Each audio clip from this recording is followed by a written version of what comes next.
Hey, Billie Jean, what you doing down here? Just stomping your feet, a chug-a-lugging your beer. Now, I've been trying all week long. I've been just getting ready to go back home. Hey, Billie Jean, I like your motorcycle style. Are we gonna make our time worthwhile?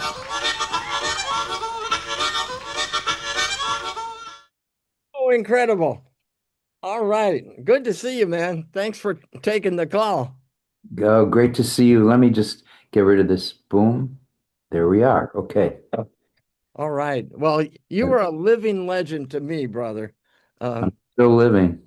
You were like the last link to the original Chicago blues lineage in terms of Caucasian blues players. Yeah, they're dying off left and right. Yeah, it's unbelievable. You're looking great, brother. And where are you calling from? I'm from Midlothian, Virginia, which is southwest of Richmond. Moved up here from Atlanta, but spent time in college in Boston area. So that's where I first saw you, at either Paul's Mall or the Jazz Workshop. How about Club 47? Club 47. Yep. In the Unicorn. Man. What was that, like 1969, 70, 71? No, it was 1967. Man. 66. End of 66, beginning of 67. Wow, man. Well, for our listeners who don't know, I'm speaking with Mark Paul Corky Siegel, an October baby in 1943, right in the middle of World War II, right? Yeah, I guess so. I didn't know back then. Yeah, that's for sure. And you met Jim Schwall at Roosevelt College, right? In Roosevelt University. Yeah. All right. Probably 64. I think it's 64. That makes sense. Yeah. And I believe you played the saxophone. That was your first instrument before harmonica and piano? Yeah, I studied classical saxophone in college. I did the university. Chicago Musical College. That's what it was called at Roosevelt University. And I was playing saxophone in the jazz band, the big jazz band, and Jim was on the other side playing guitar. And that's how we met. That is so cool. A lot of the listeners have heard about Pepper's Lounge and Big John's, but not many have heard it from the horse's lips. You're down there playing, you got a steady gig at Pepper's, and Muddy Waters, Howlin' Wolf, Buddy Guy, Junior Wells, Magic Slim, Willie Dixon, all of the heavyweights were there, and they'd come in while you were playing, right? Well, they come in and hop up on stage and play with us. Gosh. It was wild. I mean, when I hear the stories from my other colleagues, they're always talking about how they went to sit in with Howlin' Wolf, or they went in to sit in with Muddy Waters. And I'm going, wow, we just played this gig and they came and sat in with us. And we were on stage the whole night. And I just realized, there was some point when I realized that this was different. Yeah. What a incredible good fortune, you know?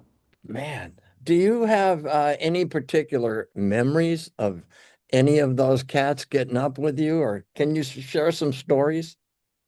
Well, I got two stories, like, real quick. So Johnny Pepper didn't want just a two-piece band. We were two-piece, one-man band style. Yeah. And he didn't want that. He wanted us to have a band, so we would hire a bass player and a drummer. Pretty much a different one every Thursday. And they always ended up being, as I found out later, really famous blues players, you know. Like Sam Lay, drummer? Yeah, but Sam wasn't one of them then, I don't believe.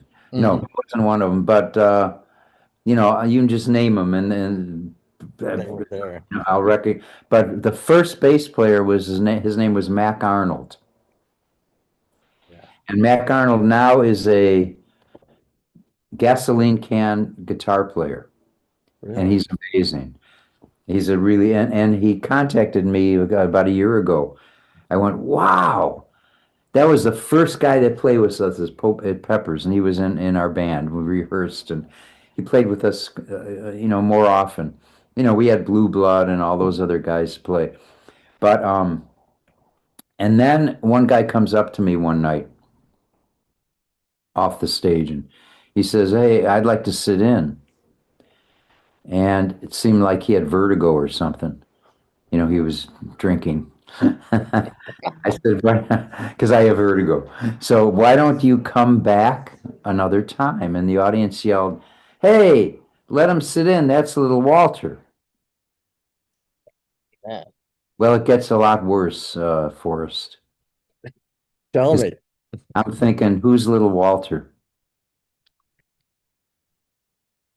And so I had him come and sit in, and he started playing. I went, "Oh my God, that's little Walter. That's a guy I've been listening to on the Muddy Waters records." You know, Oh man. that Yeah. was a memorable one, and um, yeah, uh, you know, it happened so fast. Yeah, yeah. Guys were just coming in and out, and I couldn't keep track. Hmm. So did the wolf come in? Not only did Wolf come in, but when we went to the north side later on, I think we probably played Peppers maybe 6 months, I'm thinking. Hmm. We went to the north side to Mother Blues and Big John's. Yeah. Wolf came to Mother Blues, brought his whole family. I mean, you're not going to believe this. Came up to me and said, "Your band is my favorite band." Really? He said, "You guys don't sound anything like the rest of us." And I love that. Yeah. And then he took it back. He said, "No, you're not my favorite band. Actually, my band is my favorite band. Yeah. But I'd like you guys to come on the road with me."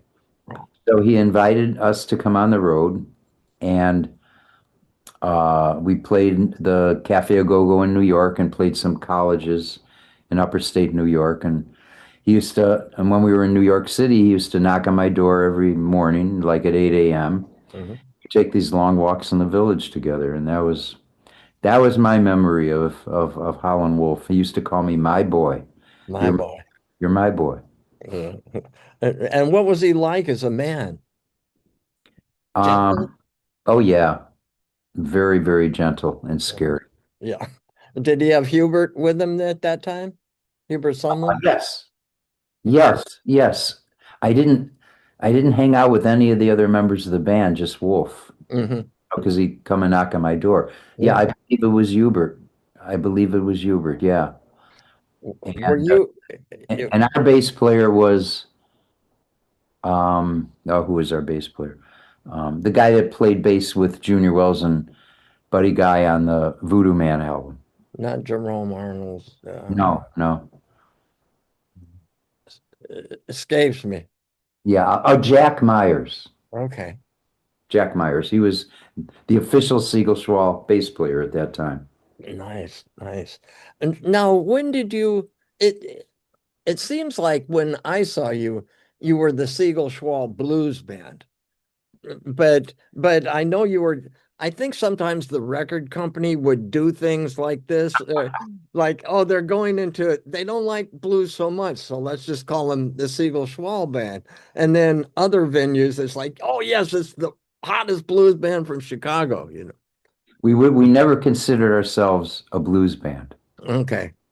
What we did was we loved the blues, and most of our stuff was either some blues tunes or blues influenced tunes, Mm-hmm. and then some things that weren't blues at all. And Yeah. we never thought that there was any force out there telling us what we had to do. And then you find out later that Sam Lay's favorite kind of music was country music. Pretty funny. Oh man. And so did BB ever come in? No, I He never. was down in Memphis at the time, I think. Yeah, I opened for BB King. Siegel-Schwall opened for BB King a couple times, Uh-huh. but he never was in my mind one of the Chicago guys. Right, right. You know, What other of the original Chicago guys were you kind of close to? James Cotton, Yeah. Otis Rush, Wolf, Muddy, uh, Hubert, Eh, um, yeah, Yeah. And Nick, any Nicholas. a- any particular memories with Muddy? Well, I got to ride on a plane with him, and he told me about how he was studying music Mm-hmm. and how with Wolf and Muddy, I talked a lot about dynamics and about the bands playing loud and that none of us liked the band playing loud. Right. But it wasn't so much that they were playing loud, is that they just stayed at one level. And Mm, that was a problem to Muddy and Wolf and me. right. No dynamics. Yeah, but Siegel Schwall, Jim just had a natural love of playing dynamically, Right. you Yeah. know. Kind And of set you apart from some of the other contemporaries there. well, I listen to some of the records and I don't hear any dynamics. Yeah, But I know that it was something we thought about a lot. sure. What about the Butterfield Blues Band and Paul and Mike Bloomfield? Did you ever run into them? All the time. Yeah. Yeah. So Butter would invite me. We go to want meet for dinner. We'd go to Big John's Hmm. to meet, and we gonna go to dinner. And Butter would say, "Well, Cork, I feel like drinking. You want to go drinking with me?" And I said, "No, I'm sort of hungry. I'm gonna go eat." So we'd meet, and then we'd go two different places, and that happened a few times. But one time was just so beautiful. Paul, we were at the Albert Hotel in New York. Hmm. We were probably playing the scene, and Paul came down and knocked on my door with a record player in his hand and his album, his new album. Oh, man. And he came in and we plugged it in and we played the whole album. And he said, "Man, you should get horns." This is when he had his first horns on his album. He said, "You should get horns," and he was so nice. And um, and Bloomfield, we were very friendly. But I got a story about Bloomfield. Yeah. I didn't know this happened until someone reminded me, and then I remembered. Bloomfield's dad came to Big John's, and I sat with him, and he was complaining about his son. He wanted his son to be, I think, a lawyer. I'm not sure. He was not happy with Mike playing the guitar. Oh, And I said to his dad, I said, when Michael just picks up the guitar, sparks come out of his head. yeah. And what he offers to the world is something a lawyer could never offer. Mike is a guitar player. That's what he does. Mhm. That's what the world is asking of him. And I was told, I think it was his Bloomfield's brother that told me this, that his dad actually accepted Mike because of what I said. I didn't know any of that. Wow, And I man. was reminded of it, and I remembered sitting with him and giving him one of my little lectures. And sure enough, I think it was his brother. It was somebody that said, you made a difference and da da da da. I'm going, wow. Man, that I love those stories. You know. I'll tell you that the greatest being that I know in blues, this brilliant, beautiful being that walks on this earth is Charlie Musselwhite. Oh, He's incredible. He's oh. just incredible. I first saw him at the scene in mid-60s somewhere. I think Johnny Winter was there, a few other cats were there.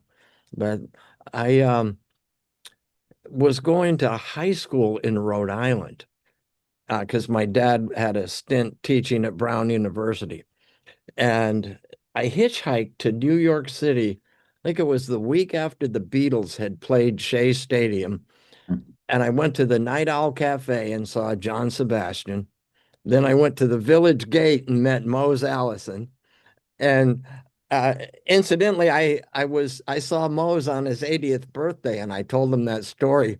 He said, "You don't look old enough to be alive back then." But I took a train up to Harlem to the Night Owl Cafe where Muddy was playing. And I walked in and he said, "What's a white boy like you doing here in Harlem?" And I said, "I came to see you, Mud." He said, "Okay." Um, but it was a great show. His guitar player was real nice, handed me his guitar and tried to sell it to me. And he said, "I want a real guitar."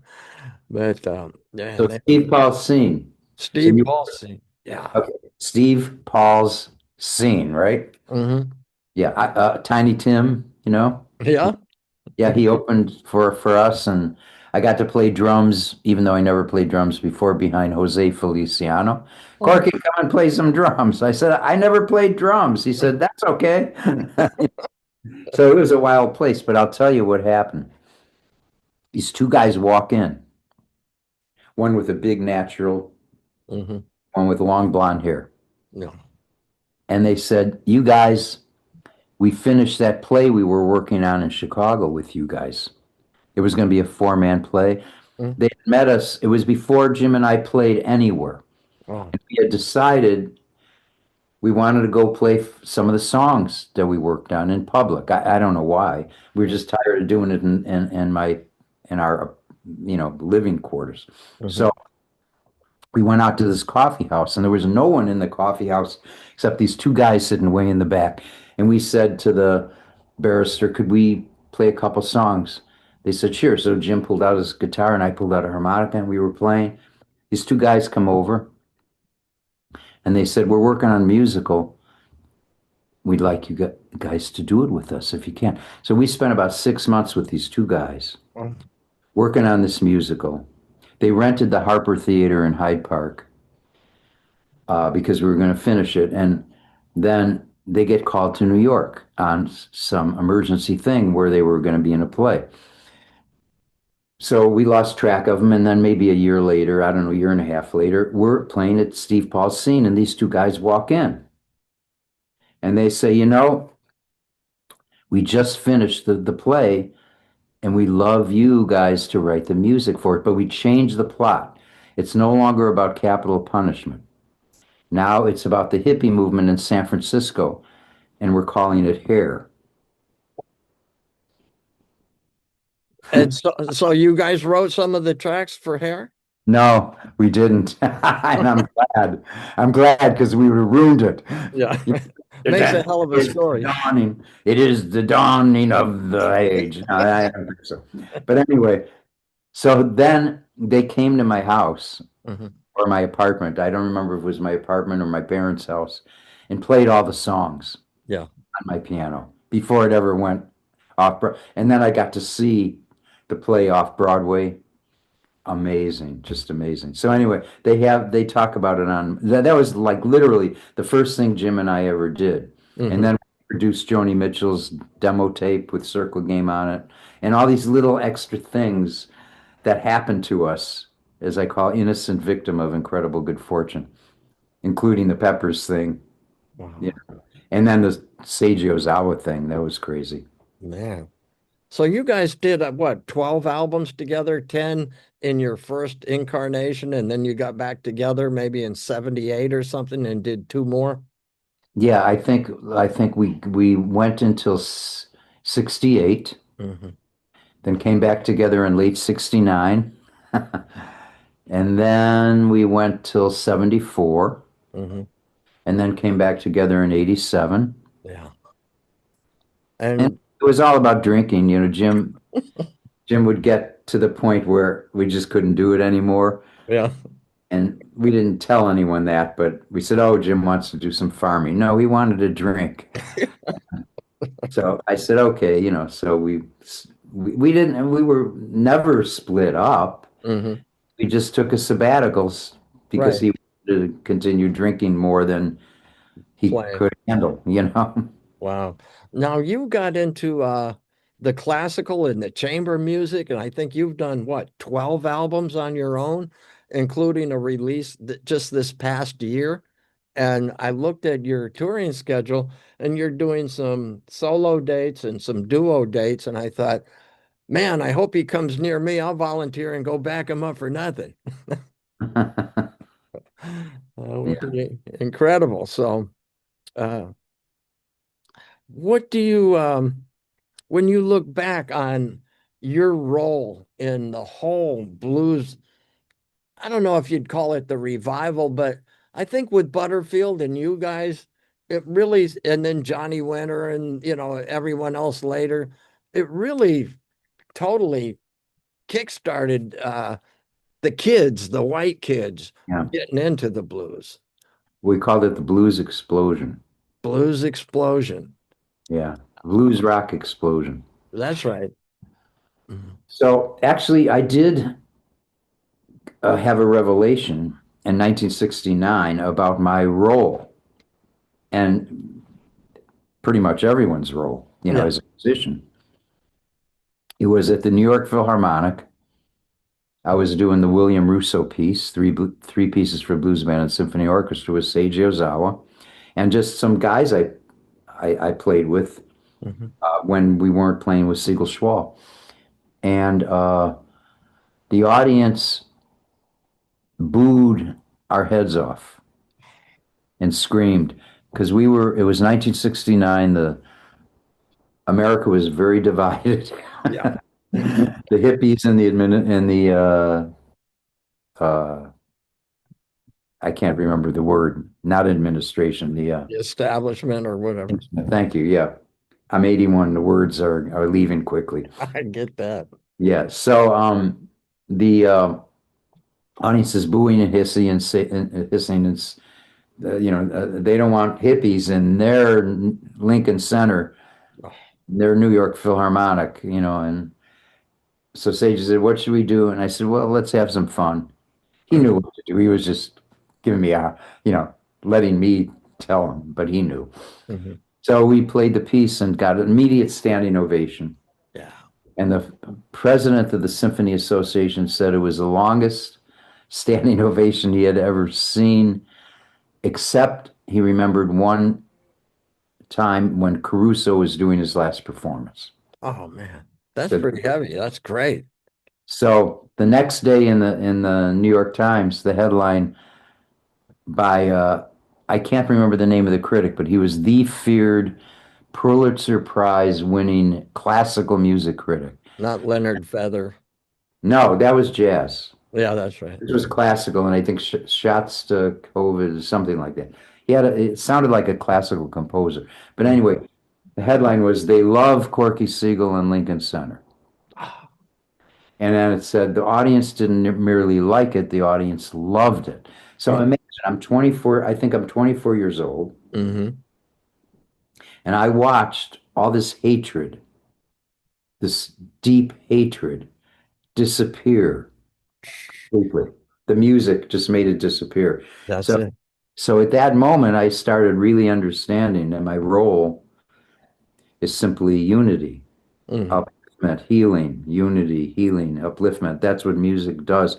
And I need to get out of the way so it could do that work. Yeah. So my composition techniques and performances and started developing into me getting out of the way and letting the muse express its Right. power, So Yeah. that that's my role. you know. That's perfect. All you need is love, music to bring love and unity, right? The Beatles already did Yeah, I it. know. I know that. But it was certainly a good message and a true one. Yeah. Yeah, so that's what I got. Hmm. And the music is not about at all about music. It's all about people. It's all about people. And in this divided time, my role is really clear. I'm an extreme left-wing liberal, Hmm. but I believe in um, a unity. And I have MAGA people writing me Hmm. and disagreeing with me, and they could disagree. It's fine. Yeah. But I'm able to have a communication with them. And while I'm communicating with them, though I don't think I'm going to convince them of anything, Hmm. I'm convincing other people that are Right. watching. Yes. Yes. Then that's very important. Yeah, So, that's the secret. yeah. Yeah. Well, you have certainly had an incredible career, my friend.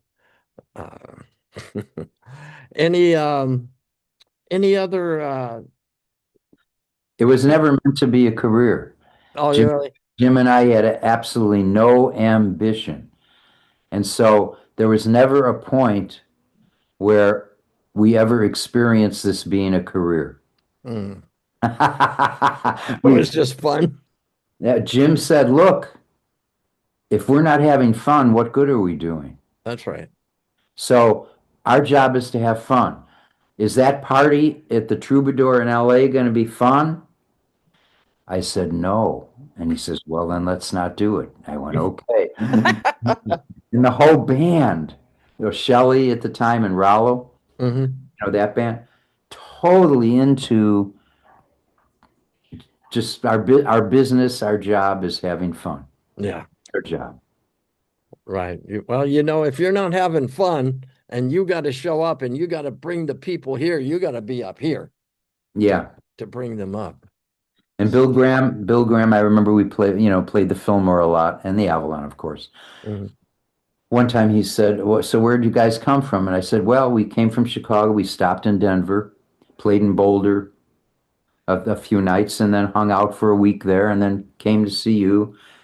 And he said, where are you going after this show? I said, we're just going to go right back to Chicago. He said, how could you make any money? I said, well, we don't have a manager or an agent.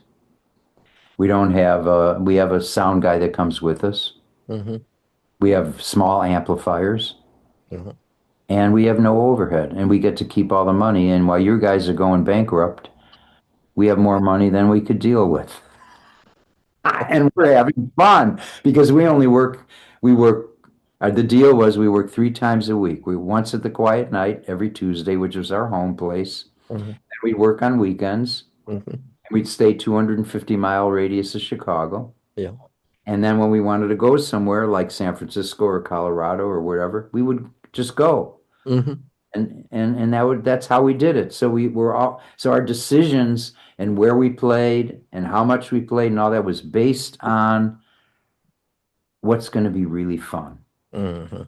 and how are we going to be able to deliver the best every time. And we decided 3 times a week is enough. Yeah. Yeah. The music industry hated it, but we were having a good time. Yeah. You started with Vanguard, right? That was a great label back in the day. Yeah, Vanguard and then A wooden nickel at one point. CA Wooden Nickel, which was Mhm. CA group, and then Deutsche Grammophon, Yeah. and then Alligator. Right. So how would they know to call you up and book you? You mean the Like Bill Graham and right, right, right, right, right, right. Boy, I never thought of that, but the phone would ring off the hook constantly. Mm. All I would do was pick up the phone, write down the offer, Mhm. and after I got all the offers, I would decide what to play. Well, the band didn't like that at one point because they didn't like all of my choices. So I said, okay, I'll bring you the list of offers. And they were really loved it. So on Tuesday nights at the Quiet Night, I'd bring them the chart. I made a beautiful chart of all the offers, Hmm. like three or four for each night. Yeah. So we were only playing 3 nights. So there were only 2 nights that we were accepting gigs a week. Hmm. And we get like 10, 15 calls, and I'd write them all down.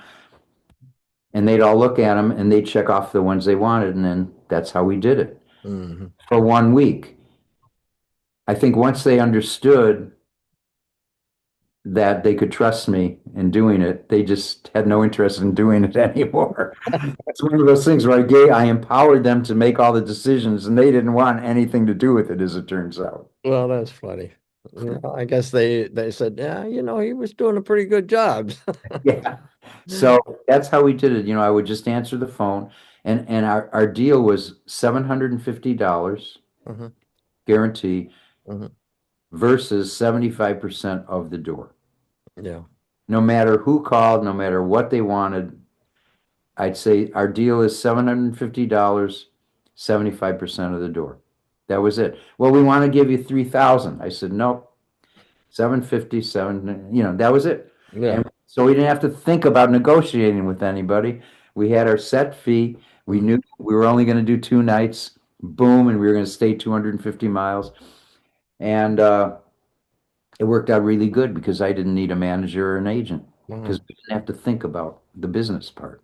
Oh, that's good. So much time is consumed with the business. It's Yeah. very distracting from the music. Yeah. Yeah. And Hmm. uh, and it was very difficult for business people to understand why we were doing what we were doing. Right. But you still had fun. Yeah, and we're still doing the same thing basically. Hmm. When you were out on the road and you had the Fillmore and the Avalon and all of these nice places, where were some of your favorite memories?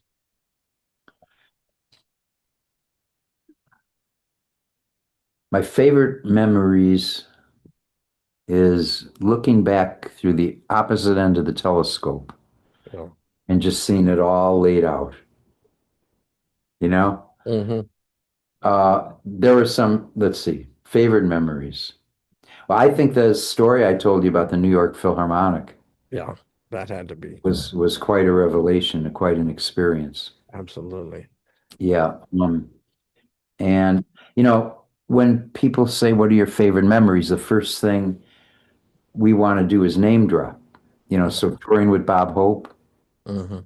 touring with George Carlin, the recording Joni Mitchell's last demo tape, Yeah. playing with Pete Seeger, playing frisbee with Pete Seeger on the lawn of the Newport Folk Festival. Mhm. What year was that? Because Newport was right down maybe From 20 you, miles from me. I think 67. Okay. Yeah, I saw Dylan there and uh, Yeah, Count Basie, Ray Charles, the first it, what was it, Sonny and Cher, and yeah. all those guys. It was a great venue. So I'm on a new album that just came out from Dr. L. Subramaniam Oh, their family, and with George Duke, Stefan Grappelli, oh, um, uh, Keith Jarrett, Larry Coryell. I got to play with Larry Coryell a few times. That was really fun. Uh, oh. Hubert Laws, Ernie Watts, of course, who I still play with, and a lot of those people, and I'm like on an album with them. Yeah. Like what? Bravo. I saw that the Siegel-Schwall Band was in three different films. Um, maybe one just about you, and then maybe two others as a guest in the film. I don't recall their Yeah. titles. None of them were about me or Siegel-Schwall. Hmm. But one was the Born in Chicago, Hmm. and that originally was about the Chicago Blues Reunion Band with Nick Rivenitis, Harvey Mandel, Barry Goldberg, Gary Malaber, Rick Reed, Tracy Nelson, Marcy Levy, and but then the Hollywood got a hold of it and changed it more to not so much the white kids, but the original players. Right. It's a beautiful movie. Hmm. I have a little interview in there. And then there's one called Sam Lay in Bluesland. Okay. It's about Sam Lay. Hmm. There's one called Horn from the Heart, which is about Paul Butterfield. Yeah.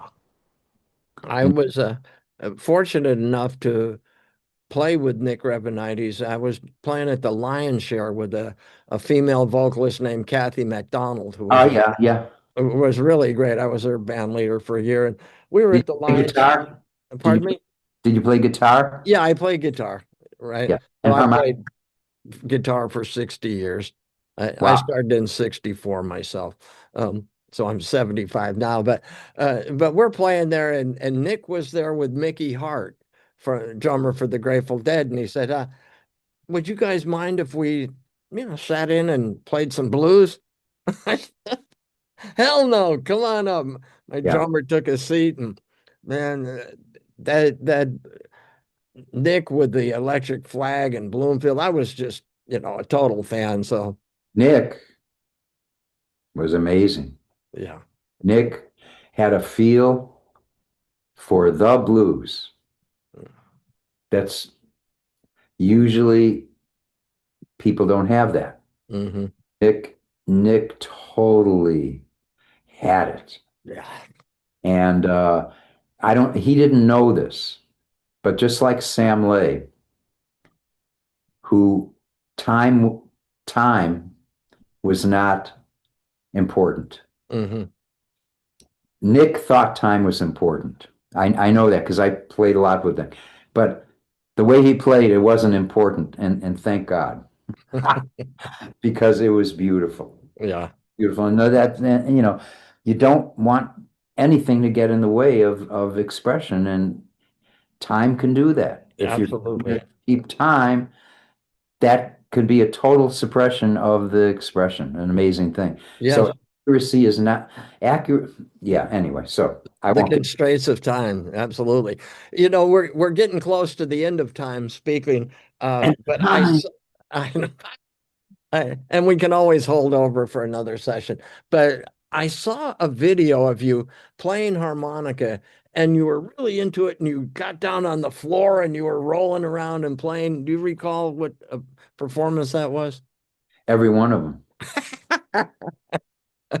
Yeah, man, you have a good I, time. it's a secret tribute to the blues guys. Uh-huh. I have to get on the floor and roll around one time every night Mhm.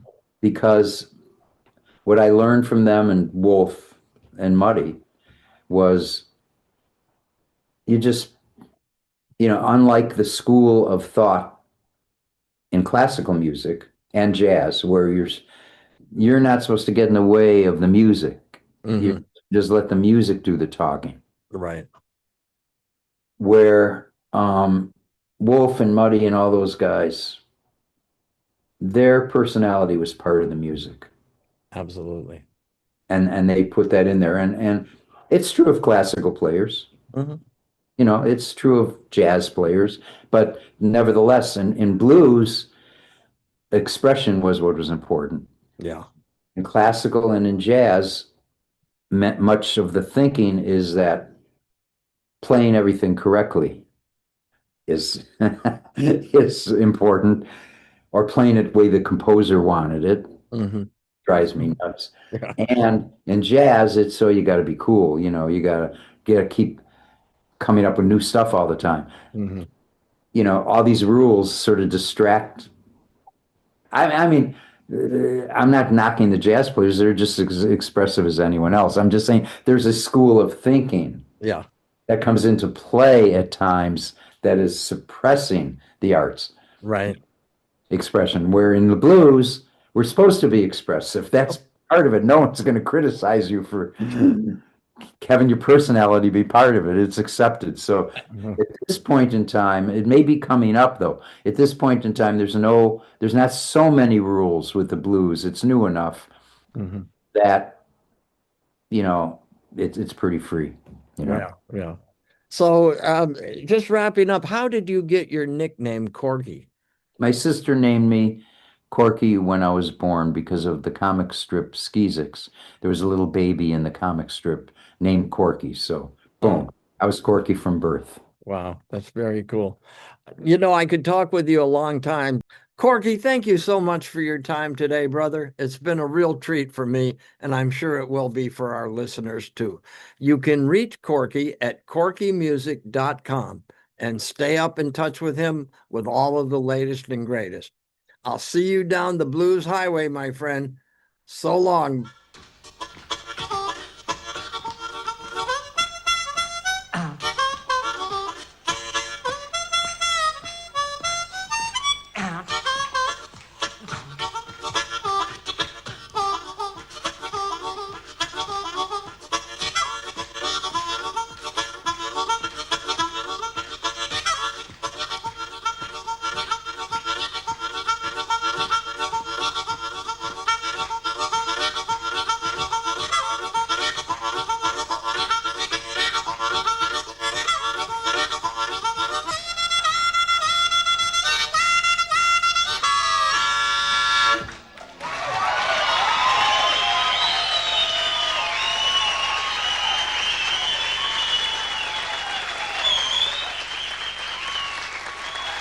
Thank you.